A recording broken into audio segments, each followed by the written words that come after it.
Dogs, they are part of our lives. Everyone knows someone with a dog. But did you know that increasingly, dogs are finding their way into the lives of people who suffer with debilitating mental illnesses? For these people, the dogs are not pets, but rather their lifeline back to a world that for many had been a very cruel and terrifying place. We are a nation of animal lovers, but dogs hold a special place in our hearts. Dogs have not only been companions, they have worked with humans in a variety of ways. We are most familiar with guide dogs for the blind, but in recent years, therapists have discovered that some very special dogs can help some troubled souls in quite remarkable ways. It is well documented that people denied good human contact and interactions do not thrive well. One way people can protect from the ravages of loneliness is animal companionship. Alan M. Beck, SCD, Professor and Director, Center for the Human Animal Bond, Purdue University College of Veterinary Medicine. And that is where our story begins. This is the story of healing companions. A love of animals is nothing new for Jane Miller. In fact, for as long as she can remember, animals have been a part of her life. I think for me, the healing power of animals has always been a huge piece of my life. When I was growing up, like most people, when you're a teenager, you have the issues of growing up and the struggles that occur during that period of time. And really, my Labrador Retriever, to this day, I think helped me survive and get through that very stressful, difficult period of my life. She went everywhere with me. She was my best friend. There was unconditional love. I trained her. And she brought magic to my world. And I've always loved animals and had this very deep connection to them. I also was a horseback rider as a child, so was always around animals. And I came home in 4th grade and told my mother that I wanted to be Jane Goodall.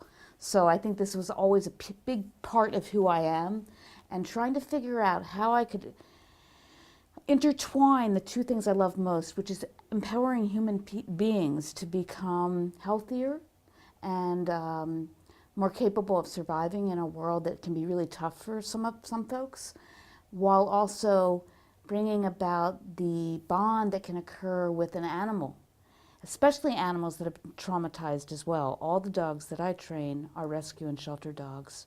So it's a beautiful mix of that person's been traumatized and then the dog has been traumatized. They come together and they both help heal each other. It's so therapeutic for the animal as well as the human. So it can be quite magical when it works.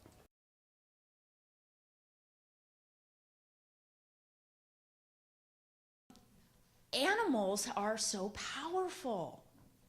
Not only has nature been such a big part of my upbringing, but you see in the end of the movie, I'm sitting there with my 2 dogs. You know, I've got my little Bindu, who's a little Yorkie who does not know he's small. And then there's Tree. It's so wonderful because he knows what's going on. And he's a rescue. And I realize today, like I'm having these, like this bubbling of realization of how he's helping me. And how Bindu, that little crazy little monster of mine, has really guided me through this. He really guided me through some of the toughest years that I went through. I was married for 24 years. My ex-husband had terminal stage 4 melanoma, which he was cured from. You know, we do things in our lives to mirror what we need to work on, and much of it is our unconscious behavior. You know, our unconscious behavior, then it becomes conscious, and then you're like, oh my gosh. And what I've discovered today is that Bindu, I'll get back to Bindu, he put his little head on my chest so many nights when I first decided I was gonna change my life, like for real. And he looked me in the eye and, you know. And I knew that I could make it. I knew that when I woke up in the middle of the night, he was there. I knew that, everything would be okay. 4 years ago, she came home with me. I got out of the hospital, psych, and I was in for a couple days because I was suicidal. So I got out and I knew that I was probably going to get a dog, and that was totally keeping me going. And she just looks so sweet. Her eyes are very, someone said they were soulful. She's my dog, but I think she has a lovely face. Oh my gosh, in terms of doing trauma work, it's been so much better doing it with Nina around. I mean, she helps me to be grounded, and sometimes when I'm crying, she'll sit there, she'll lick my face, and it's something so simple, but like, it reminds you that you're not the only person in the world at that moment. Your pain is not the only thing that exists. I don't know, I found that Nina really helps me to kind of snap out of that. Again, in some ways she's like my shield from the world, and in others she helps me to be in the world. My relationship with Nina is great. I would absolutely, absolutely recommend it. It's really corny, but it's true. She's helped me to want to live. Well, she found the dog that really spoke to her. The first time we went to our local shelter, she fell in love with this dog. And what was quite interesting is it was not a dog most people would choose. It was a dog that needed space and needed to be left alone, and was not a real cuddly dog, a dog that was very much more like what we think of as cats, the independent dog. And when I look back at her dog, I think that it made perfect sense, because my client didn't know how to express love. She was severely abused growing up, and her dog and her had parallels. And there was such respect between the two of them in how they navigated through their days with giving each other space. And that dog really helped her to be able to survive in the world. And I will say, to this day, the dog is no longer alive, and she now works full time. Not only that, she got her master's degree. I mean, she was severely disabled, and she still struggles. She does not have a dog right now. The death of her first dog was extremely painful for her and very difficult. And she just has been very cautiously grieving that process until she's ready for the next one. And so she's starting to talk about maybe getting another dog at some point. As it is to lose an animal, it's just heart-wrenching, and you don't understand it. But to see the power that these animals have to transform our lives just by being conscious and aware. At some point. But because of her first dog, she's able to now get out and do more than she would have ever been able to do without her dog. Service dogs are different than therapy dogs. Therapy dogs are the two dogs that are in my office right now. Let's start with therapy dogs. Many people over time have seen how effective dogs can be when visiting a hospital for those that are dealing with terminal chronic illnesses. And I think that's where it all began. People started to see that the entrance of animals coming to visit people that are in nursing homes or in hospitals, or I go with my dog, Hava, to the Lorain County Board of Mental Retardation, and she visits the developmentally disabled kids. And by play therapy, it's very helpful for them because they learn how to communicate. And one girl hadn't walked, and she was able to walk my dog slowly with her quad cart because she was excited about the dog, and she was, able to walk more steps than she might normally be able to. So I think many people are seeing not just the healing power of dogs as our pets and as visiting all these different facilities, and I think over time people became more and more aware of how animals can be incredibly motivating, healing, as well as intuitive. They can be very intuitive. Animals pick up on us, and they have senses, and they have incredible senses of smell. So if we have blood pressure drops and or if we have panic attacks or if we're anxious, they can pick up on that.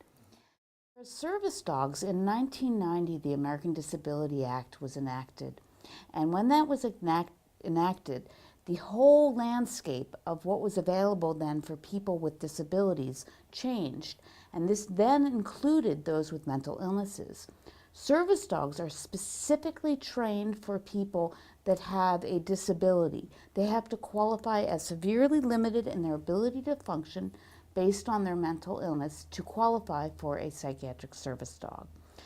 What's so unique about psychiatric service dogs is that every dog that I've trained has been taught different tasks, specifically based on that individual's specific disability and their needs, and what tasks are going to mitigate the effects and symptoms of their disability. So there can be a psychiatric service dog for someone who's bipolar, and that dog is trained to go get medication for that individual when that person is entering into a manic episode. We also have dogs that are trained to wake people up from nightmares based on their history. So the individualization is critical, and the uniqueness of working with psychiatric service dogs is quite different than the dogs that are trained for mobility and or for guide dogs. And it also, the other piece of this is you're working with someone who's mentally ill. People with mental illness frequently have a hard time communicating, have a very difficult time because they dissociate and they don't even remember where they parked their cars, let alone remember that they're holding a leash. Now, first let's go back on regarding how we trained that. We trained that by putting peanut butter on the door of the car. Not too many other people have peanut butter on their cars, so it made it kind of special for Finola. And with time, Finola became very good and astute at finding that car. Now we no longer have to keep peanut butter on it, but frequently Tracy does keep food inside it, which smells good, which helps her find the car. So Tracy, you want to give the find car command? So if you can hear her, she said car, and we're just going to walk down the street and see if she goes to the right one. Oh, she went to the pole, but so she just passed a car, and that's not her car. Let's see if she stops at the right one. She does.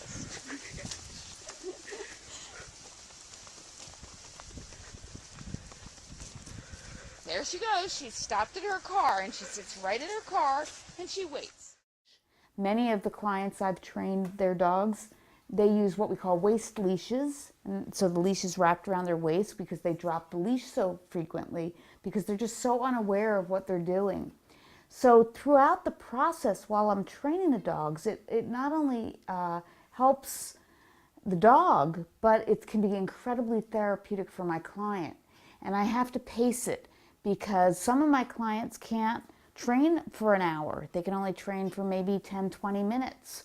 So this can be a very slow process, whereas a guide dog, you're blind, it's fully trained, you get it, they teach you for a few weeks how to work with your dog, but it's not going to be as complicated and as intricate as the work that I do with psychiatric service dogs. So one of the things I think is critical is that mental health professionals understand how beneficial psychiatric service dogs can be, as well as collaborating with other dog trainers that can really be educated about some of the obstacles they might run into when they're working with someone with a mental illness and how to train the dog. A significant body of research exists documenting the psychological benefits of animal companionship on mood, well-being, and behavior. More specifically, studies have examined the effect of the animal-human bond on many areas of mental health, how depression, anxiety, and loneliness are affected by interacting with animals, and how pets can positively influence social interactions. The link between animals and mental health has great therapeutic potential and deserves further examination. Sandra Barker, Professor of Psychiatry and Director of the Center for Human-Animal Interaction in the School of Medicine at Virginia Commonwealth University. At first glance, the woman walking down the street with her dog isn't unusual. It's a common sight on the streets of our country. Taking our dogs for a walk is something that happens thousands of times a day across the country. But for Tracy and Finola, the very act of walking is something special. You see, Tracy has had a difficult life. She is a survivor of sexual, physical, and emotional abuse. A woman so traumatized by events in her life that she couldn't even leave her house. Her story is painful, but one she wants to share. I am a trauma survivor. I have PTSD due to sexual abuse, emotional abuse, and physical abuse when I was a young child. I was adopted at a very young age, which I wasn't cared for like I should have been when I was young, and I feel that caused a lot of trauma in my life right from the beginning. I was adopted out to parents that emotionally and physically and sexually abused me. I also was raped when I was 15 years old. So I went, after all that, I graduated from high school, and I was always in someone's care. Somebody would always take care of me. Parents, believe it or not, took care of me when I was young. I then got into a relationship which was very abusive, physically and emotionally, and then that broke up, and I went to the next relationship, and same thing, emotionally and physically abused. So pretty much, I'd say half of my life at that time, I just sat at home. I was severely depressed. I overate all the time. I was basically immobilized. I wouldn't move. I watched TV. My responsibilities in the house when I was in this relationship was to basically make sure I made dinner. I had a partner that did everything for me. Went to the grocery store, went to the bank, went to whatever needed bills being paid, whatever needed to be done. Well, that relationship lasted about 12 years, and 12 years I went into crash mode. I started to have really bad panic attacks, anxiety, just being in the house, and I just didn't feel right. So I said to my partner, I said, I think it's time we seek some therapy. And, you know, that was a great idea, but my intentions of therapy at that time were to break the relationship off. I was afraid of being physically hurt if I tried to break up that relationship. So I looked for a therapist, and I found Jane Miller, my therapist. And my first session with Jane was kind of awkward because I didn't say much. I must also add that I lacked communication. I had no communication skills. To make a full sentence was like very overwhelming for me. To put my thoughts and my words together, because I was to explain more, I was always silenced when I was young. I was silenced in all these relationships, so I didn't have a voice as far as I was concerned. So I went into therapy thinking, well, I'm going to end this relationship, but I didn't know how to say that. So after the hour session was up, Jane asked both of us if we'd like to continue therapy and go from there. Well, my partner didn't want to continue therapy because I was there basically to break up. So I said, well, I wanted to continue therapy because at that point in my life, I didn't know what else would help me. I didn't know where else to turn. I couldn't turn to family members, and I lost a lot of my friends because of my relationships. There is adequate documentation that pets can evoke positive feelings and enthusiasm from some withdrawn, apathetic, and depressed patients. Alan M. Beck, SC.D., Professor and Director, Center for the Human-Animal Bond, Purdue University College of Veterinary Medicine. So I entered therapy by myself, and let me tell you, the first time I had to go to therapy by myself, I got lost on the highway. It was almost like, wow, I get to drive my own car. I have a car.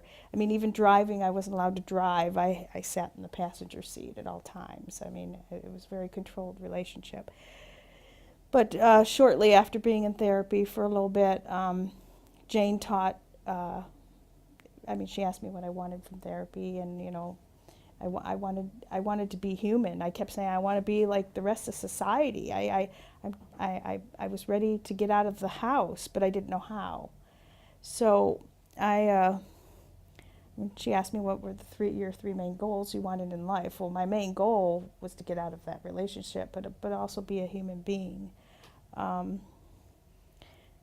which I did struggle with.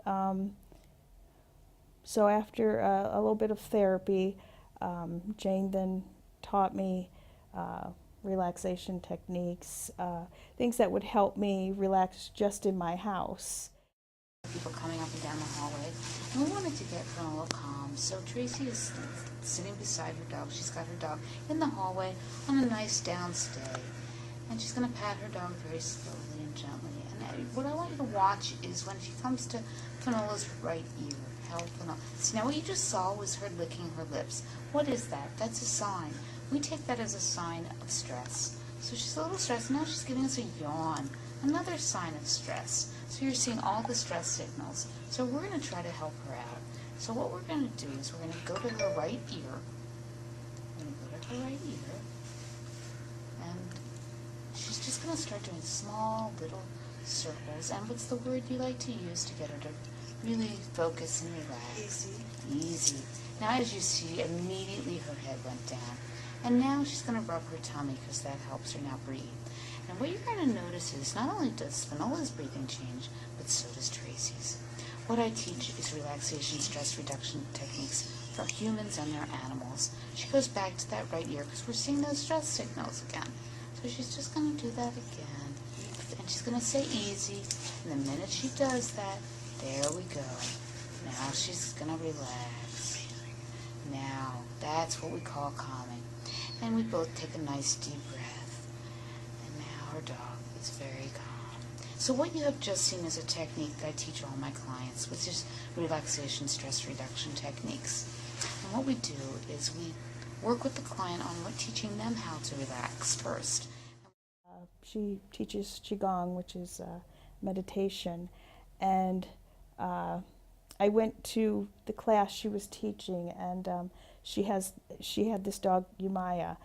She used to come to therapy, which helped immensely, having dogs in therapy, because, like I said, communication didn't happen.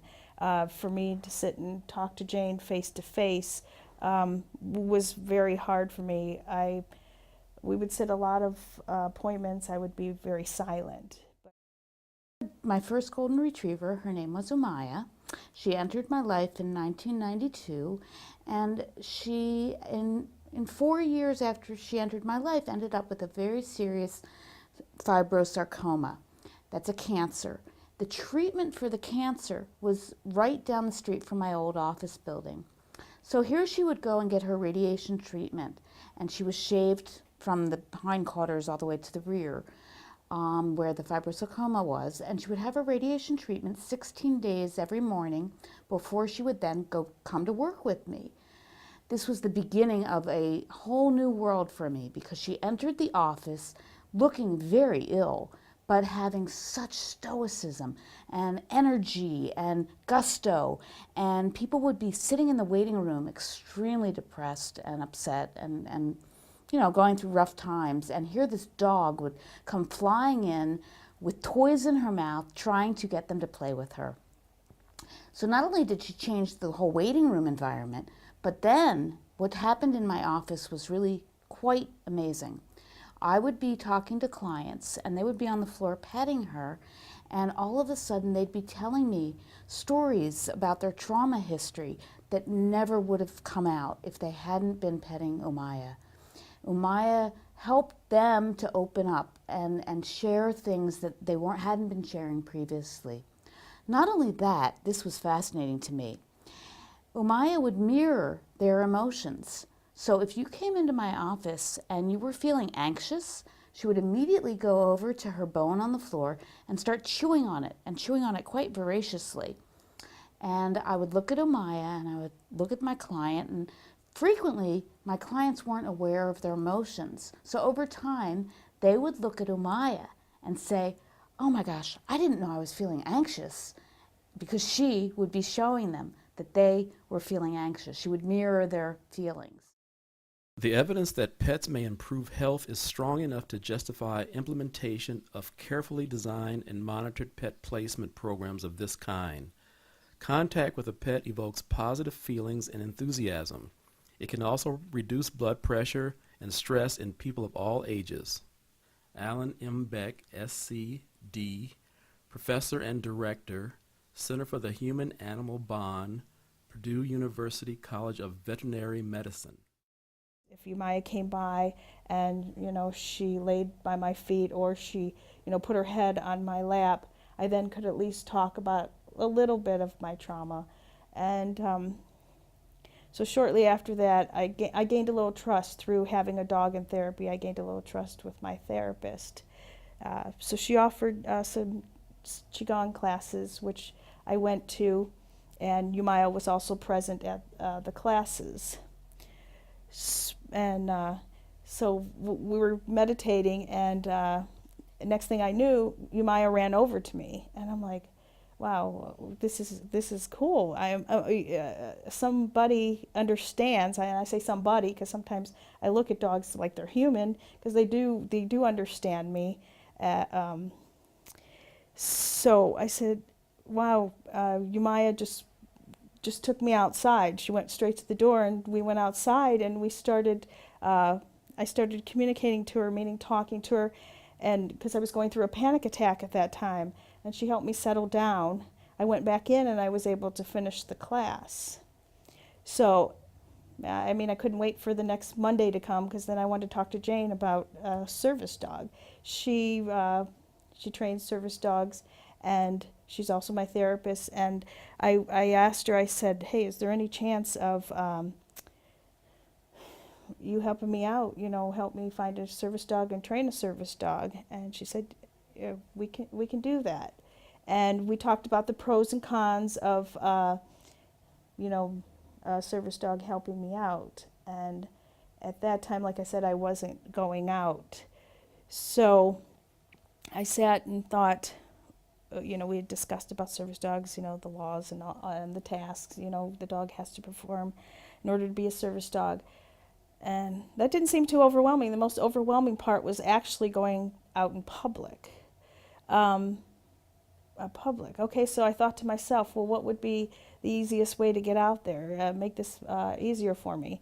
That's when I decided I was going to pick a dog that almost a lot of people have as service dogs, which would be a Labrador Retriever. And if I can say, being a trauma survivor and also being adopted and had been abused myself, I took one look at, his name was Baron, he's now passed, Baron, and I said, "I've got to take this dog home." At that time, I didn't even think about service dog, I didn't think about anything. I just had to rescue this dog because he was in horrible condition.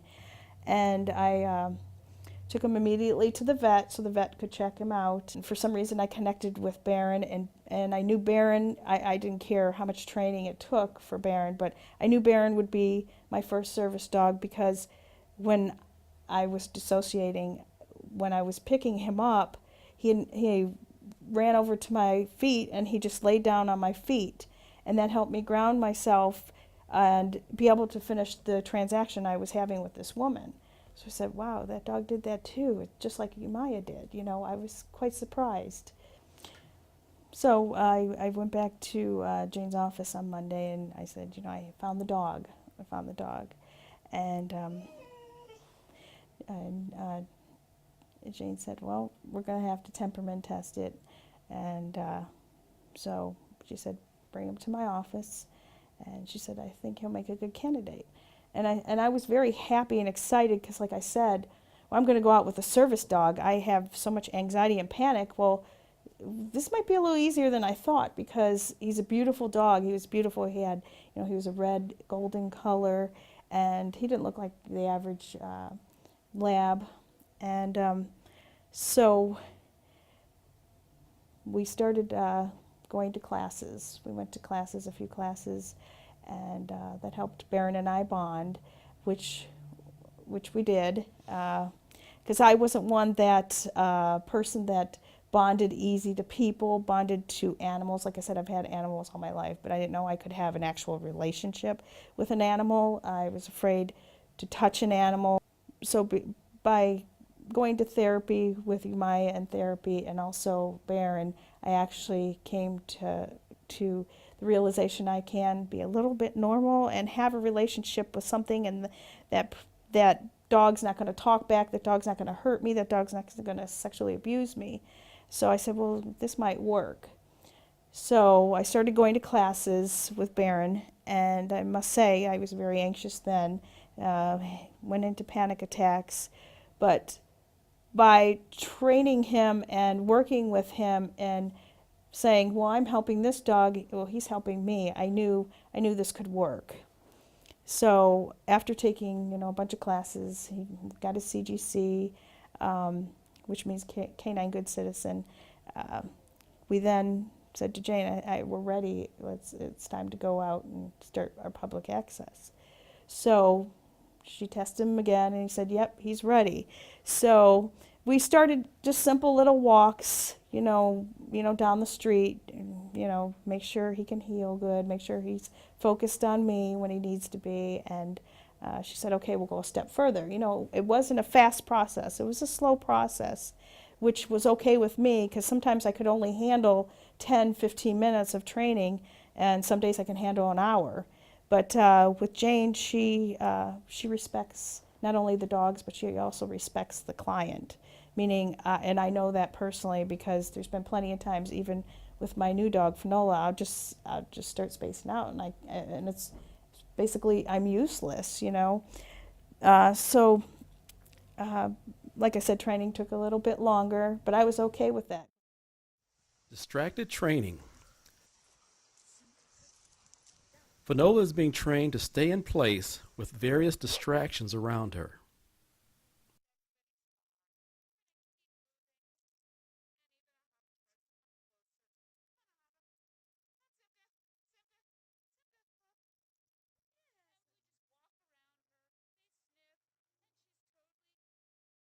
Because I also had to deal with actually being out in public. So being out in public and then trying to train a dog was very overwhelming. So shortly after that, we did the short walks.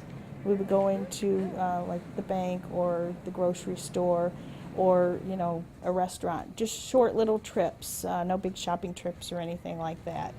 And that way we didn't wear him out, we didn't wear myself out. And I don't have a timeline, but a little bit later, we started actually going to places like the grocery store and actually doing shopping. We had to work on like having a cart next to the dog, next to Baron. Also in a restaurant, learning to tuck the tail. And tuck, good girl.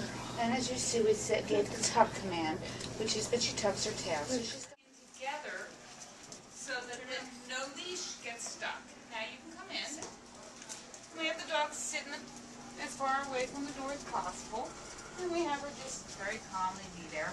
And then we're going to push number 3.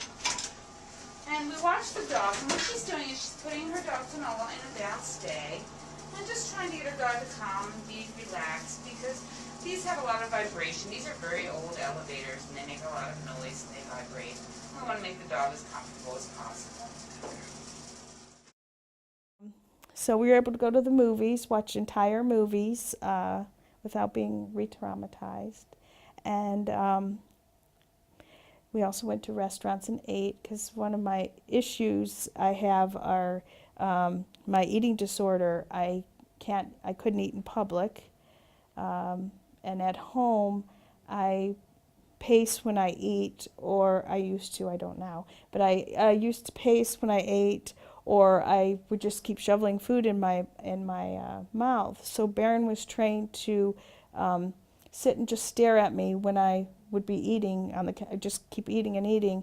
And by him staring at me, because I don't like people looking at me when I eat, was my cue to say, oh gosh, I got to quit eating. So then I would get up and we go outside for a walk.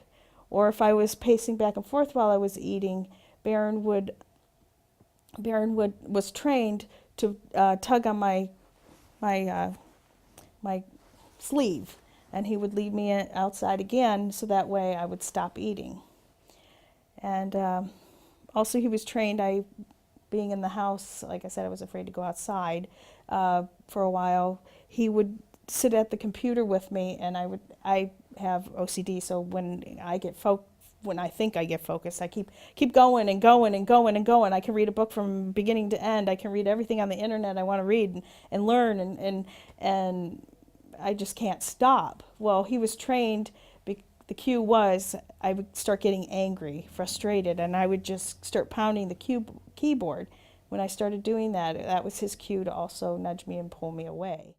There can be a service dog trained for someone who has obsessive compulsive disorder that alerts that person to continuing to watch TV for too many hours. The person can have post-traumatic stress disorder, and that dog can be trained to block people from getting too close to them by standing behind them, beside them, or in front of them. We also have dogs that are trained to wake people up from nightmares based on their history. So the individualization is critical, and the uniqueness of working with psychiatric service dogs is quite different than the dogs that are trained for mobility and or for guide dogs.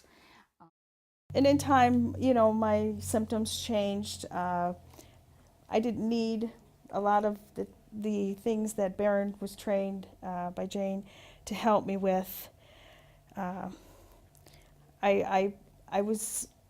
I was at a better place in my life. I wasn't severely depressed. I didn't want to lay on the couch anymore. I wanted to do more things. I wanted it to be more than just taking my dog to a dog class, or, going out with Jane and Jane teaching and training the tasks that we needed the dog to help us with.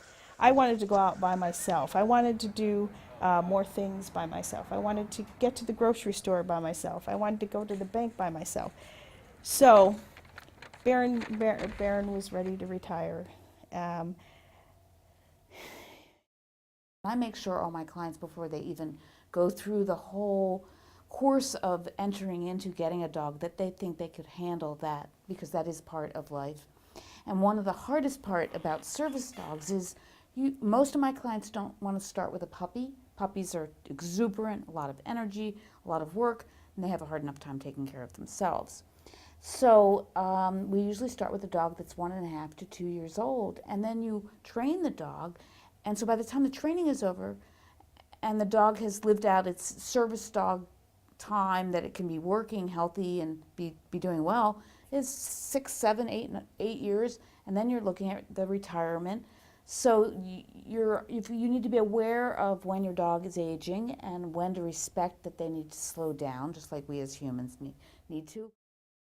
I then was talking to Jane about, well, I think it's time to start training a new service dog for me. Jane had found she found a local rescue place that had a few potential dogs.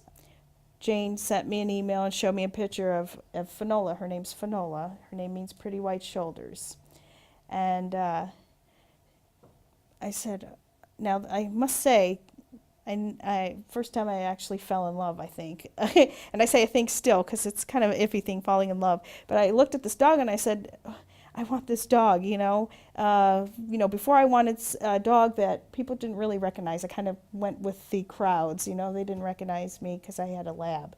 Well, now I'm like, you know what, it's okay. I'm learning to communicate more, and an easier conversational piece is, my dog. And I said, well, yeah, okay, I'll go look at her. So at that time, I went again and I said, this is the dog, this is the dog. And I brought her to Jane's office again. I said, Jane, what do you think? And she, I had known her past. She came from Katrina. She's a Katrina rescue. And so her only issue really was the wind blowing. She didn't like going out in the rain and the wind.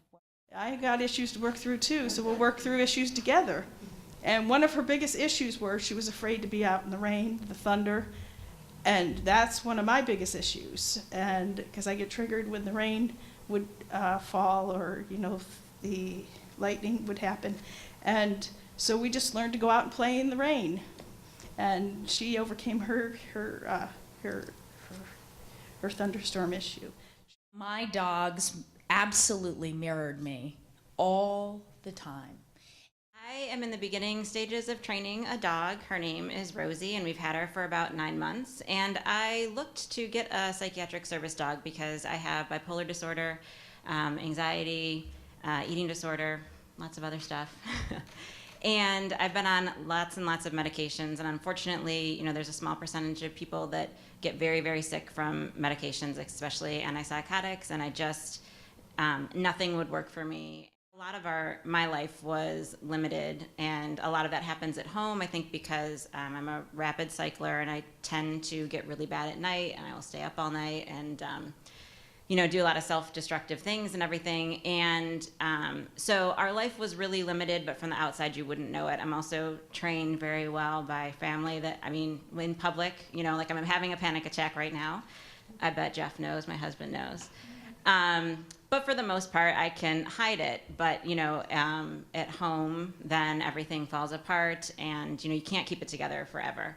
And, so we were looking for other alternatives to be able to help me, and I looked up dogs and service dogs for mental illness and came across Jane, and that's just kind of how the whole thing got started. And Rosie, she's new to the whole process, and the first time I met her, she leaned into me, and I was like, oh, this is my dog. Like, I knew she was the dog I was supposed to have, and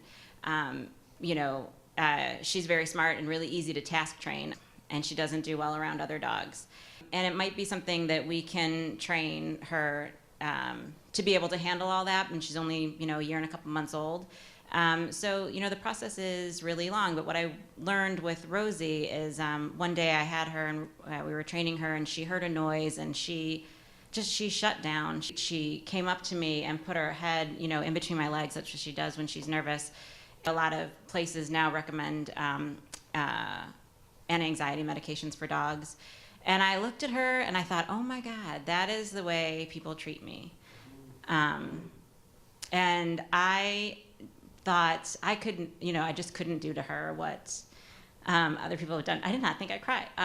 Other people have done to me. And so I just really wanted her to have, recovery from mental illness is having the best life that you can have.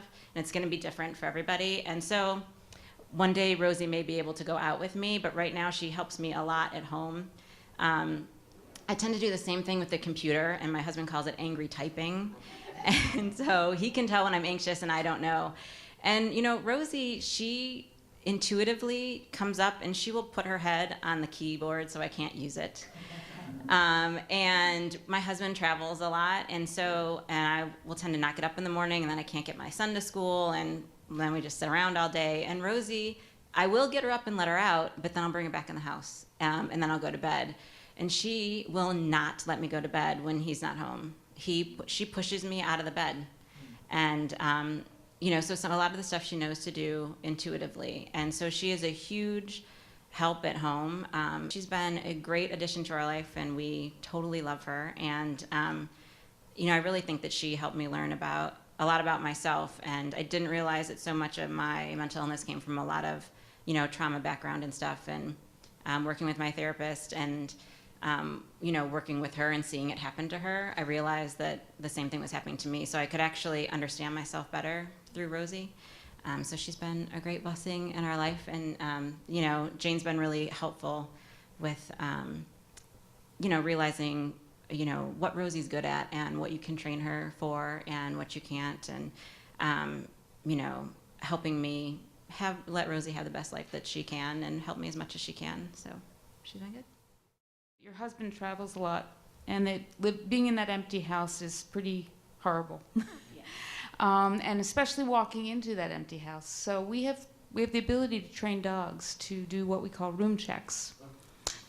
Dogs, if they have noticed anything that's peculiar at all in your house, they will let you know. They not only do room checks, but they can turn on lights. We have light taps that they tap, or they can flick it with their noses, depending on what you need. So at some point, hopefully, we'll be training Rosie to do room checks and turn on lights for her so that she comes home to a house that's all lit up for her before she goes into the rooms. It's going to be an electrical hazard, but that's okay. But really, it helps, because when you walk into a lit up room versus a dark room, it can be a lot less frightening, and you know, with the shadows and everything. So there are many things that still Rosie will be able to do. So after we then started the bonding process, we went to classes, and we went to like 3 of the CGC. We went to 3 different CGC classes, because one of my issues are I'm a perfectionist, and you know, this dog had to be perfect, but no dog's ever perfect. But you know, she just had to be the right dog. She had to be perfect. So Jane said, "Come on, I think it's time for us to start the process. Let's go out. You know, we'll work on her public access," which we did. And she was a more exciting dog. She liked to, "Come on, let's get in this grocery store. Let's do this." And she just loved, I could tell she just loved the work. You know, she would get me out of the house. I mean, you know, one thing Baron would do was take me, okay, he's got to go potty, so we'll go out the house. But not her. Every day she was like, "Come on, let's do something." I mean, she wasn't going to let me sit on that couch anymore. So, and that's what I needed to do, because I started walking more to help with my weight issues. And like I said, I'm glad she's the chosen one right now. But then I must say that, like, the train task that Jane trained Baron to help me then, when I got Finola, those weren't the same tasks I needed. I was in a much different place then. I was able to actually go out and not have panic attacks as often. I didn't have as much anxiety. I still had anxiety, and I didn't dissociate as much. So, but then Finola, you know, needed to help me in a different way. You know, we trained her to help me in a different way. When we go to the grocery store, she helps me at the deli counter. I was traumatized when I was young at a deli counter. She nudges me when I'm at the deli counter, and that helps me stay present and focused so I don't dissociate. And I can order my deli meat. She also was trained by Jane to, when we're in the line to pay for the groceries, because I have a real bad issue with paying for things, you know, not that I want to get by free in life or anything like that, but I just always have trouble paying the exchange of money or exchange a credit card, any type of exchange. She also has been trained to help with my eating disorder. I'm able now to actually sit at a table and have a full, nice, pleasant meal. She was trained to just press and put her head on my my lap here, so that way I could stay present while I was eating and not just keep shoveling food in. And which I must add, she's been very helpful, because I've lost 7 pounds. So, and she also gets me out more. Like I said, she's a get-goer. I walk much more now with her. She's been trained to help me at work. so I can work, a full-time job. And before I wasn't working at all for a while because I just couldn't get off the couch. I've gained independence. I've gained self-esteem. I've gained the ability to communicate. I've gained. I'm able now to actually have personal relationships without the fear of being abused or traumatized. I'm able to. I have self-confidence now. I have self-esteem, and I'm able to do this show. So I actually don't have the fear of public as much as I did before. I'm able to share my inner thoughts, my life, which before, like I said, I couldn't even share with my therapist. So my dogs have given me a life. They've given me the ability to go out, the ability to eat good foods, the ability to cry, to laugh, to feel emotions again. And I hope, one day or someday somebody will see this show, and actually I hope I can help at least one person that suffered from the same thing I did.